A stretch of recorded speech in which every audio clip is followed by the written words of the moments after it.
Morning mga kuya, dito tayo sa Flyers Loop. Ito yun dyan yung bagong akyat natin.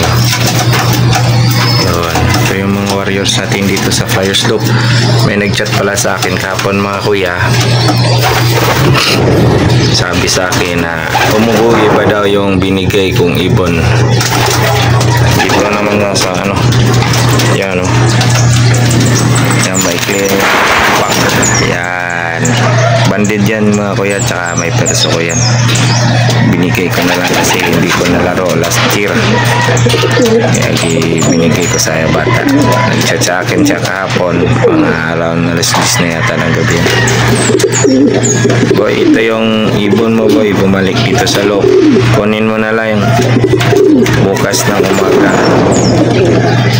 kasi mamayang 12 duty na mga warriors natin mga idol. Kinis na, pwede nang ilaban. Hanggang dito lang muna tayo mga kuya. Bye.